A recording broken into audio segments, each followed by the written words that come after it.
अपनी भावनाओं पर इतना कंट्रोल करना जानते हो कि आपको क्लियर रहे कि मुझे इन भावनाओं में बहना नहीं है, बल्कि अपना उद्देश्य ध्यान रखना है। ये सब तो लगा रहेगा। और जब आप लोग जीवन में है तो निंदाएं तो होती हैं, आलोचनाएं होती हैं, झेलनी पड़ेंगी, आदत डालनी पड़ेगी।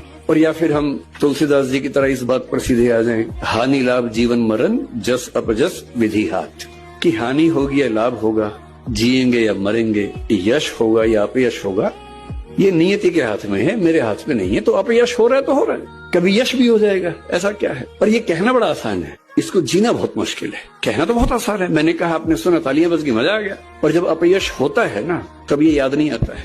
उस समय तो दिल की धड़कनें बढ़ जाती हैं, बीपी बढ़ने लगता है, बेचैनी होती है, एंग्जाइटी होती है, नींद नहीं आती है, और पता नहीं क्या क्या होता है।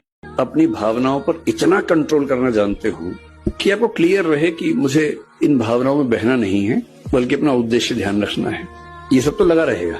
और जब आप लोग जीवन में है तो निंदाएं तो होती हैं, आलोचनाएं होती हैं, झेलनी पड़ेंगी, आदत डालनी पड़ेगी। और या फिर हम तुलसीदास जी की तरह इस बात पर सीधे आ जाएं, हानि लाभ जीवन मरण जस अपजस विधि हाथ, कि हानि होगी या लाभ होगा, जिएंगे या मरेंगे, यश होगा या अपयश होगा, ये नियति के हाथ में है, मेरे हाथ में नहीं है। तो अपयश हो रहा है तो हो रहा है, कभी यश भी हो जाएगा, ऐसा क्या है। पर ये कहना बड़ा आसान है, इसको जीना बहुत मुश्किल है। कहना तो बहुत आसान है, मैंने कहा, आपने सुना, तालियां बज गई, मजा आ गया। और जब अपयश होता है ना, तब ये याद नहीं आता है।